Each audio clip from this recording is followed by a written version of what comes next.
How do you create strong female characters that don't come across as kind of witchy? Just like when you're creating male characters that you want to be alpha leaders, but you don't want them to be total jerks, you need to do that too with your female characters. Strong female characters are more than just badasses that can kill a bunch of people like in Salt or Lucy. They are strong characters because they are complicated and layered and complex, and they are not just a stereotype. That's something you really need to stay away from with female characters. It is hard to do in a romance novel because the focus of the romance novel is on falling in love, but you can absolutely do it. There is a reason why Hollywood and publishing has made such a shift to focusing on really strong female characters. It's something called the Scully effect. This phenomenon was studied after the X-Files came out, and a lot of girls started pursuing careers in science and technology. Gillian Anderson, who played Dana Scully in the X-Files for 11 seasons, was a strong character, period. 4 days from now, nobody will stop me from being the one that'll throw the switch and gas you out of this life for good, you son of a... It didn't matter that she was a female, which I'm not saying that to be sexist. I'm saying that she was a strong, smart, driven, stubborn, problem-solving, unique kind of person, human being. She was not treated as the femme fatale, the damsel in distress. Nobody had to come rescue her every single episode. She took care of herself. She wasn't the sort of vixen just coming on to her partner all the time. She was a human, like a really strong human. And when girls saw that, they were like, oh, I can do that for a job. I can be like that. That's why it's so important to represent female characters as strong people, not just strong girls who fall in love with guys. Yes, I understand that love and having a partner is important in life in general, but there is so much more to life than just falling in love. And there should be so much more to your female character's life than just finding the right partner for themselves. They should have external goals that have absolutely nothing to do with falling in love or being with somebody for the rest of their lives. First tip for writing strong female characters is an obvious one. Don't write a stereotype.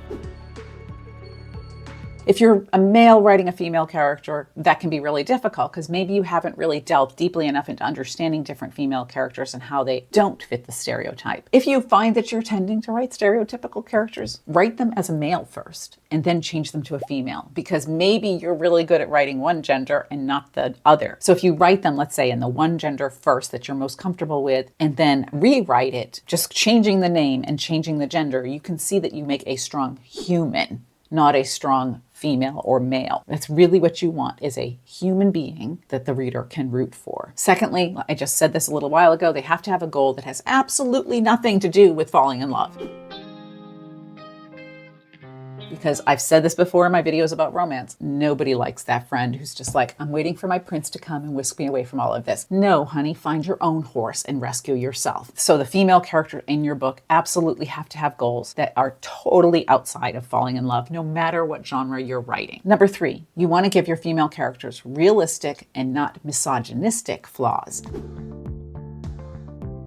Don't make them nagging, insecure, bitchy, sex-focused, love-focused, one-dimensional characters. You really want to give them depth. That means they're going to have flaws that are not stereotypes either. They're going to have those deep emotional wounds that I've talked about in my other character videos that maybe make them reluctant to trust other people, make them over-analytical, make them rely on their wits and their smarts, not their physicality in order to accomplish goals. Whatever that is, you want to give them non-misogynistic, realistic strengths and weaknesses. That means getting to know your character and figuring out what those deep emotional wounds are so that you know where they're coming from and what is driving them and what is important to them. Number 4, you want to give them strengths that fit their time period and make them stand out in their time period.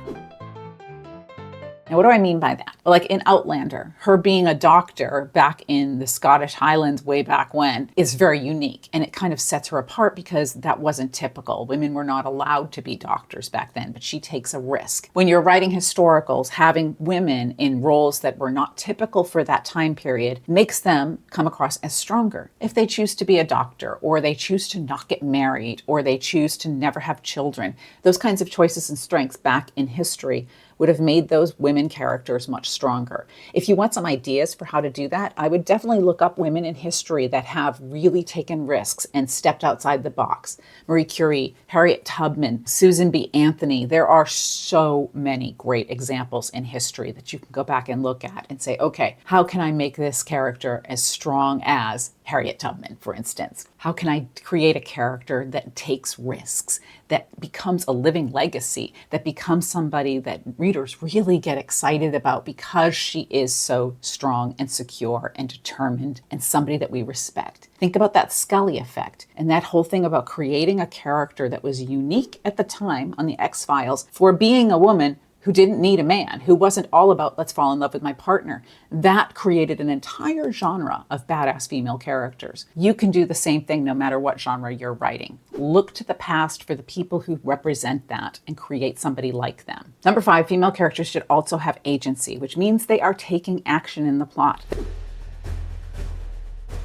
They're not waiting for somebody to save them. They are not the perils of Pauline laying on the railroad tracks while the train's coming and they're waiting for Dudley Do-Right to come save them. They have taken their own actions. They are suffering their own consequences too for their decisions, because that's what makes them well-rounded, complicated, complex, layered characters. If you look at The Handmaid's Tale, which was a fantastic book by Margaret Atwood and is a fantastic series, that's all about taking women and reversing all of the advances that they've made and sticking them back into this misogynistic, chauvinistic box. But Offred and many of the other characters in The Handmaid's Tale have agency. They take actions that go against what the laws say, that go against what society is telling them to do. They take their own actions, they take risks, they step outside the box. They're not waiting for somebody else to come rescue them, they are rescuing themselves. And that's what I mean by a strong female character. She's not waiting for somebody else to come riding up and save the day. She's going to save the day herself. She may stumble and fall, and in fact, if she does that, that absolutely makes her more relatable. We just watched Elevation, which is all about these aliens that cannot go above 8,000 feet. There's a female character in there who is a scientist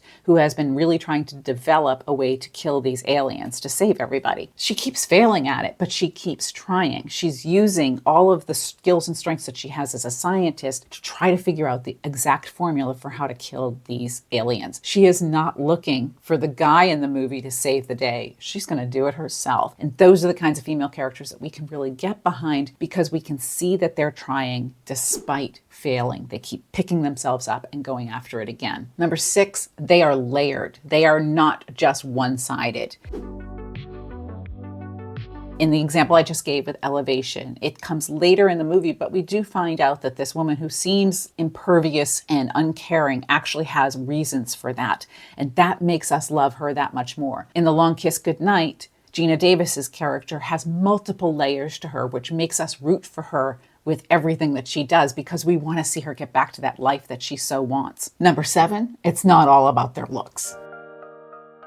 We don't really need to know if she weighs 137 pounds or 128 pounds or 187 pounds. Let's let her be respected for her strengths, her sarcasm, her smarts, all of these other parts that go into a character. You can absolutely describe the character, but let's not make the book focus on how she looks. And finally, female characters should not be defeated by their emotions.